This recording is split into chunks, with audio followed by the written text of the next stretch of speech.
This is my inquiry, teaching and learning through COVID, using Timperley's spiral of inquiry.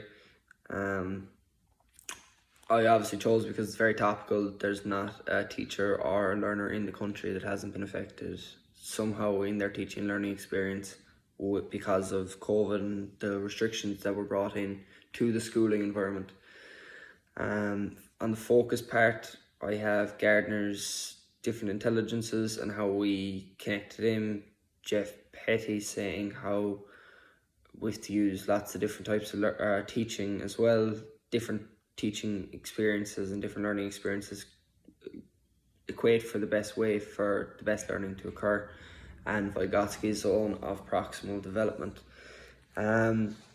Just to kind of tie that all in is we're restricted now with COVID on how we bring in lots of different teaching instruments. Like before COVID, we could have a demonstration, we could have an information PowerPoint, and it could be very visual stimulus.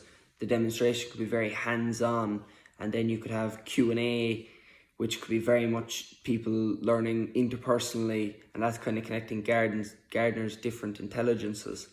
But we're restricted by the COVID guidelines now on how much different things we bring into a classroom, and how we're gone very much back to a chalk and talk style classroom, but with the use of ICT.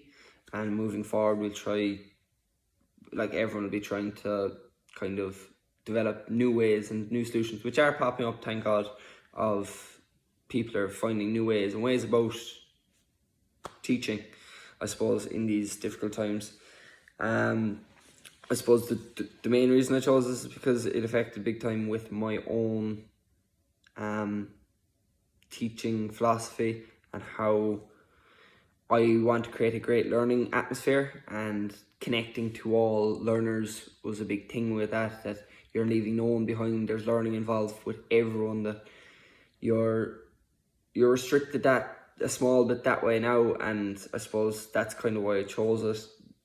Another part of it was the lack of peer learning and collaborative learning, and how that connected with Vygotsky's zone of proximal development, that the journey from doing something with someone or with guidance to doing something on your own, that's where learning takes place. And very much so you'd be affected in the practical classes, that this peer could stand next to someone and say, oh yeah, do you remember when we're filing we use the safe edge towards the line, or we use the safe edge where we don't want to take off material. Things like that, where collaborative learning takes place, and that very much has been affected. Moving forward then, it's very much, if we do close down, we're moving back to ICT, learning and teaching from at home. Again, cuts out how much you can be there for a student and scaffold a student. And I suppose the use of all these ICTs, how much engagement are you getting? It's very much, it cuts out, summative assessment can be brought about with Quiz Monkey, lots of softwares like that, but formative assessment is a lot harder. Then you've got formative assessment, questions and answers, like I was saying a while ago. It's very hard to gauge moving forward, formative assessment wise, without being physically there with the student. Other than that, I think I covered everything. Discussions was something that I hadn't talked about in the video. It was in developing hunches, how we as teachers in the teaching experience, we develop, let's say, through just dialogue and discussing. I'll discuss my class and you'll discuss your class, and we'll toss and turn solutions and what we're dealing with.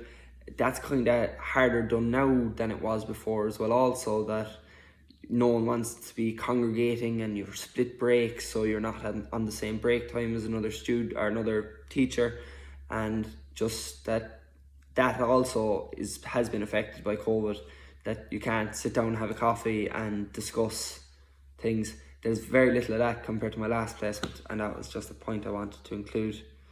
I think that's everything.